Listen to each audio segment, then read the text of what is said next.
An elderly man, thinking his son was taking him to a nursing home, steps out of the car only to be completely stunned.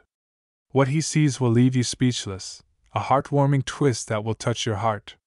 Robert Moore, a 72-year-old widower, sat quietly in his small room in Austin, Texas, gazing out the window at the bustling city streets below.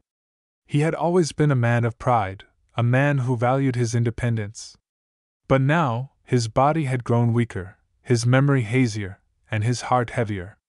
Living with his son Thomas and daughter-in-law Isabel, Robert felt like a shadow of the man he used to be. Robert had a plan. He had decided he no longer wanted to be a burden. The guilt gnawed at him every time he looked at the room where his grandson had once stayed, the quick goodbyes his family gave before heading to work, and the meals brought to him by Teresa, the neighbor. The idea of moving to a nursing home seemed less like exile and more like a relief for everyone. But beneath his stoic exterior, Robert longed for something he couldn't name. He just feel forgotten, he felt unnecessary. Robert's life hadn't always been this way. His thoughts often drifted back to San Antonio, where he and his late wife Margaret had built a life together in their small wooden home. Margaret had brought warmth to his world, her laughter echoing in every corner of their house. Robert had adopted Thomas when he married Margaret. Though not his by blood, from the moment Thomas called him Papa, Robert had vowed to give him everything. Together, they turned a modest home into a sanctuary, filled with love, hard work, and simple joys. Robert had been a man of the land, tending to his garden with the help of Palomo, his loyal horse. But all of that changed the night of the fire. One evening, Robert lit a candle to fend off the darkness during a power outage. Exhausted from a day of harvesting potatoes with Palomo, he fell asleep on the sofa. When he woke up, the air was thick with smoke. Neighbors broke down the door to drag him to safety, but the house, his memories, Margaret's belongings, and their shared life was reduced to ashes. When Robert awoke in the hospital 24 days later, the doctors told him he was lucky to be alive. There were no houses, no signs of civilization, only the occasional break in the trees where sunlight streamed through. The road seemed endless, stretching into a lonely horizon. Robert swallowed hard, his hands gripping his suitcase tighter. "Where are we going?" he asked, his voice cracking slightly. "You'll see," Thomas replied cryptically, a faint smile on his lips. Robert's mind raced with possibilities. Was this road leading to a secluded nursing home far from the city? Was this their way of leaving him behind, out of sight and out of mind? The car eventually slowed, crunching over gravel as it pulled into a clearing. Thomas killed the engine and turned to face Robert, his expression unreadable. "We're here, Papa." Robert hesitated, his body stiff, as Thomas stepped out and opened the back door. He helped Robert out of the car, guiding him gently as Isabel grabbed the suitcase. Robert adjusted his glasses, his heart pounding in his chest. He squinted against the sunlight, expecting to see the dull, gray facade of a nursing home. Instead, his breath caught in his throat. Before him stood a house he recognized all too well, his house. But it wasn't the charred, blackened skeleton he had last seen. It was fully restored, gleaming as if it had been plucked from his memories and brought back to life. The white paint shimmered under the sunlight, the porch railings were sturdy and new, and the windows sparkled with a clarity that felt surreal. Robert's knees buckled, and Thomas quickly caught him. "Careful, Papa," he said softly. What is this?" Robert stammered, his voice barely above a whisper. Thomas smiled, his eyes glistening. "Welcome home, Papa." As Robert stood before the gleaming facade of his rebuilt home, his legs wobbled, and he clutched Thomas's arm for support. It wasn't just the house, it was the life it represented, a life he thought had turned to ash along with its wooden beams. He blinked rapidly, trying to convince himself this wasn't a dream. "Come inside, Papa," Thomas said gently, leading him toward the porch. Isabel followed, carrying his suitcase. Robert hesitated for a moment, his fingers brushing over the smooth, freshly painted railing. The smell of pine and varnish filled the air. Each step onto the porch felt surreal, like stepping into a memory that had been resurrected. The front door creaked open, revealing the interior. Robert gasped. The layout was familiar, yet everything felt new: polished wood floors, walls painted in soft, warm tones, and furniture that echoed the cozy charm he and Margaret had once created together. On the mantel above the fireplace, a single framed photograph caught his eye, a picture of him and Margaret on their wedding day, their smiles frozen in time. His voice broke as he turned to Thomas. Thomas gestured for him to sit in his old armchair, restored and reupholstered with the same fabric Margaret had once chosen. "Papa, we never planned to send you to a nursing home," Thomas began, his voice thick with emotion. "We knew how much this house meant to you, so when it burned down, we made it our mission to rebuild it. We couldn't tell you because, well, we wanted it to be a surprise." Isabel chimed in, her hand resting on Robert's shoulder. "We used the land you loved so much as the foundation for something new. The neighbors chipped in too, everyone wanted to help." Thomas reached into a drawer and pulled out a worn envelope. "Do you remember those papers you signed months ago?" Robert nodded, his brow furrowing. "You said it was to sell the land?" Thomas shook his head, a small smile playing on his lips. "No, Papa. They were construction permits. We needed your approval to start rebuilding. Every nail, every beam, it's all for you." Robert's eyes filled with tears, his breath hitching. "I thought I had lost everything, Margaret, this house, everything." Thomas handed him a thick photo album, its edges slightly singed but intact. "Not everything, Papa. Look." Robert's hands trembled as he opened the album. Inside were photographs that had survived the fire, pictures of him and Margaret dancing at their anniversary, Thomas as a baby taking his first steps, and Margaret planting flowers in the garden. The pages smelled faintly of smoke, but the images were vivid, bursting with life. Robert traced his fingers over a photograph of Margaret holding a basket of freshly picked vegetables, her smile radiant. "She loved that garden," he murmured, tears spilling onto the page. Just as he thought his heart couldn't take any more, a familiar sound reached his ears. A gentle whinny echoed from outside, pulling Robert from his reverie. He froze, his eyes widening. "Is that?" Thomas grinned and gestured toward the door. "Come and see." Robert shuffled to the porch, his heart pounding.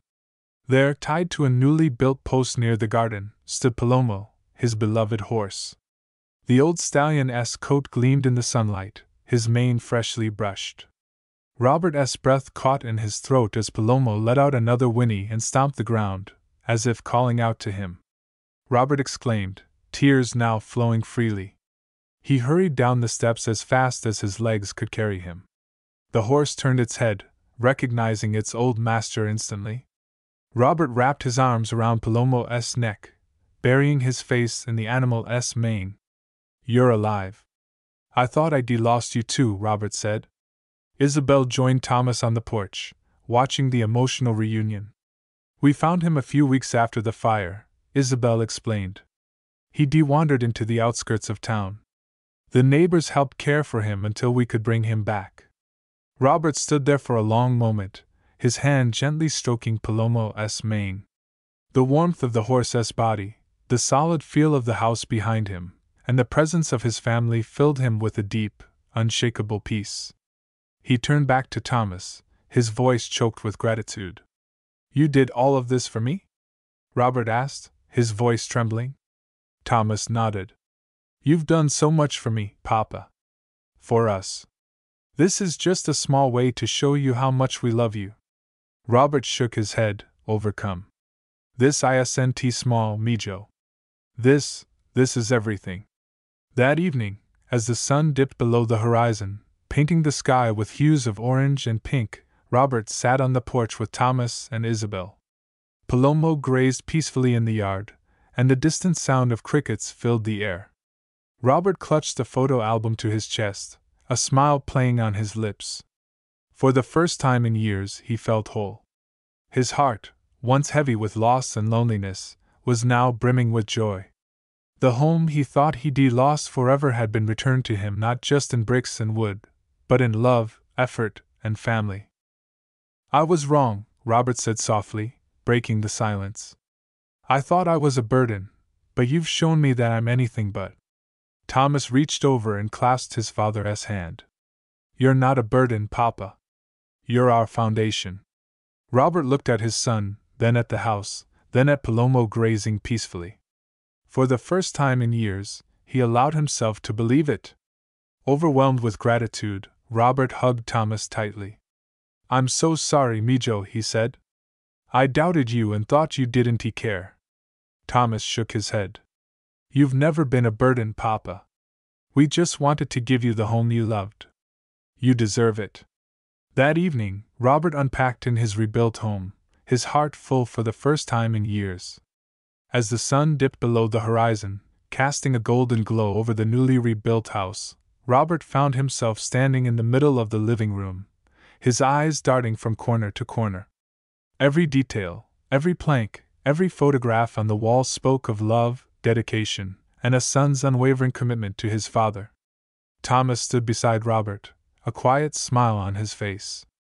Isabel had excused herself to prepare dinner, leaving the two men alone in the space that held decades of memories. Robert's throat tightened as he turned to Thomas, his voice trembling. Mijo, I don't know what to say. I doubted you. I thought you didn't care, that you wanted to get rid of me. Thomas's eyes softened as he stepped forward, placing a firm yet gentle hand on his father's shoulder. Papa, you've never been a burden. Not once. Everything we did, all the late nights, all the weekends spent building this house, it was all because we love you, because you deserve to be happy. The sincerity in Thomas's voice was like a balm to Robert's wounded spirit. Overcome with emotion, Robert pulled his son into a tight hug. He held on as if letting go would undo everything, as if this embrace could convey the gratitude he couldn't put into words. I'm so sorry, Robert whispered, his voice muffled against Thomas's shoulder. I let my fears and loneliness blind me. I should have trusted you. Thomas pulled back just enough to look his father in the eye. You've done so much for me, Papa. You raised me, loved me, and gave me a life I never would have had without you. This is the least I could do for you. The moment lingered heavy with unspoken words. Thomas gestured toward the old armchair near the fireplace, the very chair Robert had spent countless evenings in, reading or simply gazing at the stars through the window. Come sit, Papa. There's more. Robert sat down, his fingers brushing over the armrests. The chair had been reupholstered, but it still carried the same comfort, the same familiarity. Thomas knelt beside him and reached into his pocket, pulling out a small leather-bound book. This, Thomas began, handing it to Robert, is a journal Margaret kept. I found it while sorting through some of the things we managed to save after the fire. Robert's hands trembled as he opened the journal. The pages were yellowed but intact, filled with Margaret's neat handwriting. As he read, her words seemed to leap off the page, wrapping around him like a warm embrace. She had written about their life together, her love for him, and her dreams for their family. She wanted this house to always feel like home. I thought you should have this, Thomas said quietly. So her voice can always be with you.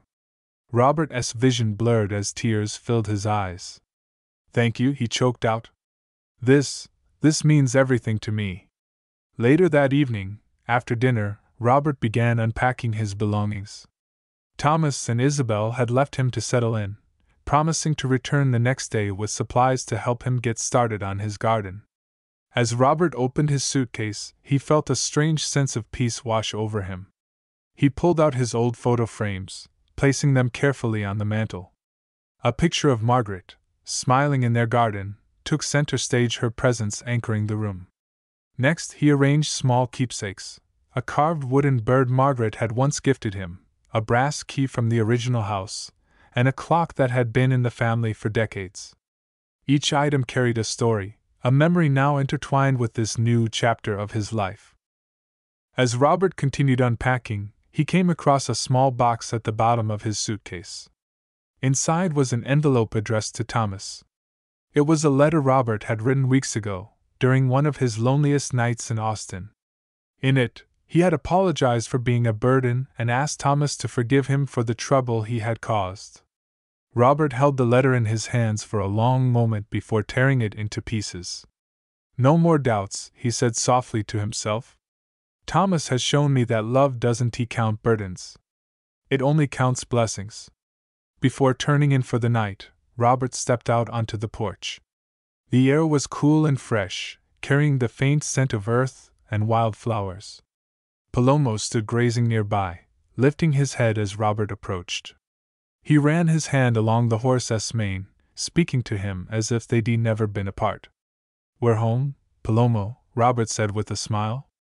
"And it's better than I could have ever imagined." The stars twinkled above them, their light mirrored in the glistening windows of the house. For the first time in years, Robert felt truly at peace. He had thought he had lost everything: his wife, his home, his purpose, but tonight, he realized he had gained something even greater: the knowledge that he was loved deeply and unconditionally. As he walked back inside and closed the door behind him, he paused for a moment, listening to the silence of the house. It wasn't the silence of loneliness, it was the silence of belonging. The weekends became a time of joy as Thomas and Isabel visited regularly. Robert tended to his garden and cared for Palomo, rediscovering the peace he had thought was lost forever. While some elderly parents are abandoned or sent to nursing homes, love and understanding can create miracles. Thomas may not have been Robert's biological son, but the bond they shared was unbreakable, a testament to the power of family. What do you think of Thomas's decision to rebuild his father's home instead of sending him to a nursing home? Would you have done the same, or handled it differently? Share your thoughts in the comments below. I'd love to hear what you think about this touching story. Please like if you enjoyed it, and we will see you in the next video.